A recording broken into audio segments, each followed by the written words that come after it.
Ano po gusto niyong pag-usapan natin, yung mga nakakatakot? Pero hindi, maganda po yung pag-uusapan natin ngayong araw mga kababayan, eh. Oh, malamang matutuwa kayo dito mga kababayan, oh, ha? Matutuwa kayo dito. Pero siyempre, bago ho tayo magpatuloy doon sa ating mga tatalakayin, bago po tayo magpatuloy doon sa ating mga paksa, mga kababayan, ay naku, eh, siyempre, hihiling lang po kami sa inyo ng inyong suporta. Ano po ba 'yon? Eh, siyempre, malapit na tayo mag 400,000 subscriber mga bossing, ha? Eh, baka naman diyan kung hindi naman kalabisan sa inyo ang mag-subscribe, eh, pakipindot lang po yung subscribe button tapos lalabas diyan notification. Paglabas ng notification, oh, may pagpipilian kayo na all. Pindutin niyo lang yung all para lahat po ng ating live stream, lahat po ng ating content, na ginagawa, kayo po ay ino-notify ni YouTube mga kababayan. At may nakikita kayong ano diyan, Bato de la Rosa, Pangilinan, Lacson, Aquino, Cayetano, Binay, Castro, Tulfo, Brosas, Soto, Revilla, Ong, Espiritu. Wala ata akong nakitang Bongo, mga kababayan. Wala yata akong nakitang Ipe Salvador, mga bossing. At wala din yata akong nakita na Bato de la Rosa. Sino pa? Jimmy Bondoc. Sino pa? Yung mga yun po, eh, yung mga nangunguna po sa PDP laban. Senatorial preference halalan ano, as of October 2024, mga bossing. Mukhang pagbibigyan ulit, 'no? Susubukan muli yung mga kakamping na mga senador, mga kababayan, mga boss chief, sir. Ako mga bossing, ako po straight, 'no, na sumusuporta po sa gobyerno ng Pilipinas, straight na sumusuporta po, 'no, sa mga, Marcos, lalong-lalo na po kay Pangulong Bongbong Marcos. Pero hindi po ako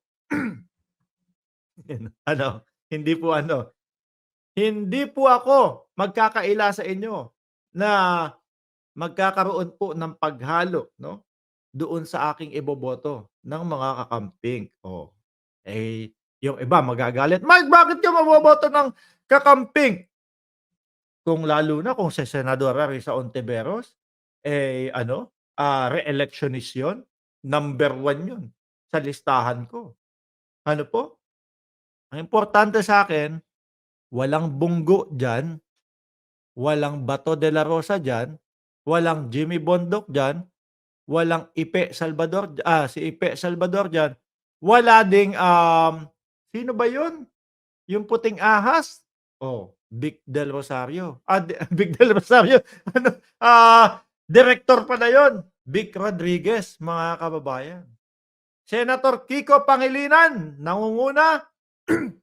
Ping Lacson, pangalawa. Bam Aquino, pangatlo. Pia Cayetano, pang-apat. Abi Binay, pang-5. Franz Castro, pang-6. Erwin Tulfo, pang-7. Arlene Brosas, Tito Soto, Bong Revilla, ayoko diyan. Rektahan kahit po si Bong Revilla ay nasa listahan, ng ating, administrasyon, 'no. Willie Ong, 'yan, susuportahan ko po 'yan. Ayun, sabi ni Ice, Marcoleta, buti wala din. Luke Espiritu, mga bossing, ayan. Marcoleta, Bunggo, Bato, Jimmy Bondoc, Ipe, wala, okey, 'di ba? Kasi po mga kababayan, bakit Mark, bakit parang halo-halo na at hindi ka boboto ng straight, pro-government na mga kumbaga nandoon sa ilalim ng administrasyon. Nabudol na din po kasi tayo mga kababayan nung panahon po 'no, ng 2022 election. Yung nandoon po sa mga kasama, mga bossing ng ating pangulo, eh, ayun, sila pa yung mga humuhudas ngayon. Sila Marcoleta, si Harry Roque, si Harry Roque, isa 'yan, 'di ba? Sino pa? Si Robin Padilla, wala naman din, pangdagdag lang, mga kababayan. At sino pa? Si ano, hindi ko makakalimutan, si Senator Loren Legarda. Nagulantang ako dun, eh, 'no? Ilang buwan makalipas na manalo biglang, parang Parang panagtanggol yung mga makakaliwa ho, mga bossing. Siguro eto mga boss, kung sakali papalitan ko yung Bong Revilla dito, um, Bosita, ayan. Bonifacio, Bosita ang ipapalit ko diyan, mga kababayan. Pero yung the rest, wag muna natin pag-usapan dahil, mga 2025 pa. Pero bakit nga ho ba mga bossing, Ma'am Maritel T, bakit nga ho ba mukhang sumusubok muli ang mamamayang Pilipino na mailuklok yung mga kakamping na mga ano, na mga senators po mga kababayan. Eh, madami po kasi 'no, na nagsasabi, "Naku, binoto ko yung mga Bongo, binoto ko yung mga Bato de la Rosa." Kasama ho ako mga boss. Binoto ko yung Bongo, binoto ko yung, De la Rosa. Pero tignan niyo po ang ginagawa mga kababayan, comedy show. Ginagawang comedy show ang Senado, mga bossing, 'no? Tsaka yung pinagmamalaki nila na lalo na ni dating Pangulong Duterte na ano, yung pinagmamalaki ni dating Pangulong Duterte, oo, binubuyo o inuudyukan namin yung mga suspect na manlaban. Parang hindi po makatao yun mga kababayan. Kaya po kung PDP o dun sa hanay, mga bossing, sa hanay ng dating Pangulong Duterte, ekis sa'kin yan. Tablado sa'kin yan mga kababayan, malabo kong iboto yan. Sabi ni Lani J, nakakadala ng bumoto ng straight, pumili na lang tayo ng sa tingin natin ay maayos kahit hindi sikat, mga kababayan. Ayan, sabi ni Manny Ricafort, "No vote, Duterte lineup." Sabi ni Pempe, nasaan ba si Pempe? Santiago, "Sir Mark, please, no mention na lang ang bugok na pangalang Bato, Bongo, Robin at, Philip Salvador." Eh, kailangan din nating i-mention sila, eh, para alam ng sambayan ng Pilipino kung saan sila nakalinya at kung ano yung mga plataporma nila. Uy, may isa pa, Willie Revillame, mga kababayan, ano? Aloos din dito si Willie Revillame. Eh, siguro hindi makapag-decide ang taong bayan para sa kanya.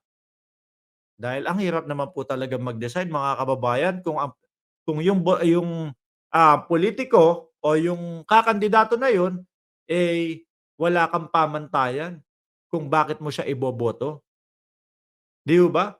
Wala tayong pamantayan o hindi natin alam kung ano ang dahilan niya bakit siya tumatakbo, kagaya po ng isang Willie Revillame. Don't make me wrong mga kababayan, 'no?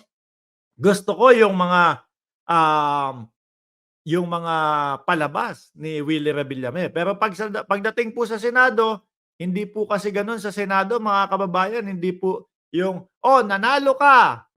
Oh, ganito, ganyan." Oh, hindi po kasi gano'n sa Senado. Gagawa po sila ng batas, mga bossing, para sa ating bayan, 'di ba?